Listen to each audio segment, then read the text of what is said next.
Who doesn't need a quick laugh to go along with some food for thought? Hello, I'm Dan Hill, the host of Scrambled Eggs, tips and tactics for tackling tough business problems. Today's guest is Anne Latham. She's the author of The Power of Clarity, Unleash the True Potential of Workplace Productivity, Confidence, and Empowerment, which exposes natural and unrecognized lack of clarity, the huge costs of this deficiency to organizations, and how to change the way we think, interact, and communicate. So, Anne, I've given you 5 terms that come from my new book, Blah, Blah, Blah, A Snarky Guide to Office Lingo. There's a little truth in every joke. Of those 5 options, which one is your favorite and why? Well, I want to talk about ETA, the estimated time of arrival. Okay. I remember being on a project back in my corporate days when we were developing the software for the generation and transmission of power for all of Great Britain.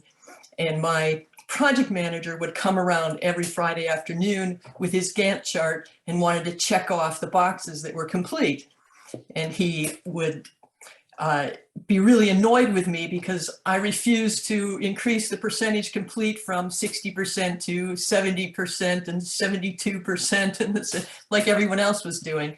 And my feeling was, you know, you need to do it more in thirds, 33%, 67%, and done. And especially because it's software, if it doesn't all come together, and work, it doesn't work. It's no good. And so he was so annoyed with me and thought that we were going to be a disaster. But in the end, while everyone else was creeping up their percentages, we were the only group that finished on time.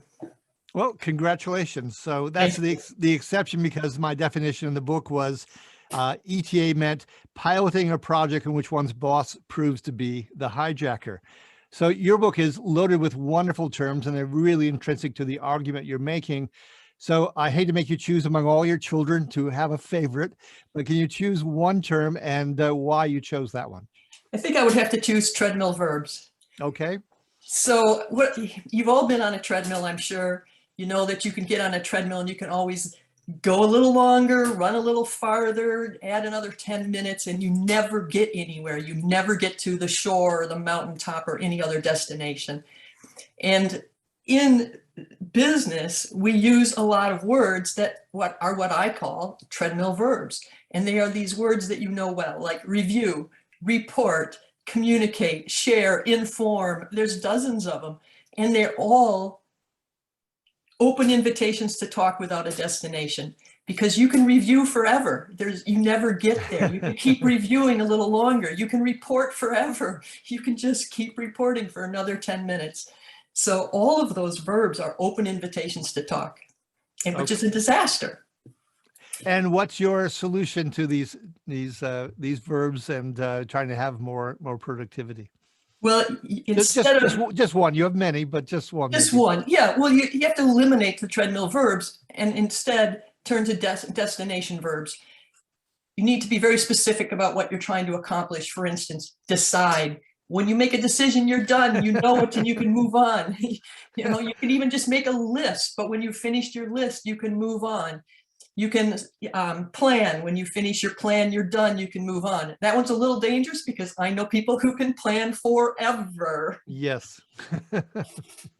I had a guy on staff once who liked nothing better than to plan and replan and draw little diagram charts. Did not benefit my company whatsoever.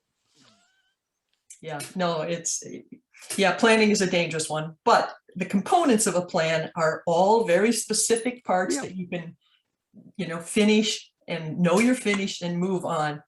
And so forethought and moving through something actually is beneficial. Yes. Yeah. So eliminate the treadmill verbs, outlaw them at your company. Wonderful. Kind of like unwanted posters as opposed to wanted posters. Exactly. Okay. So I want to thank you, Anne, so much. This has been episode number 7 of Scrambled Eggs with your host, Dan Hill, the author of Blah, Blah, Blah, A Snarky Guide to Office Lingo.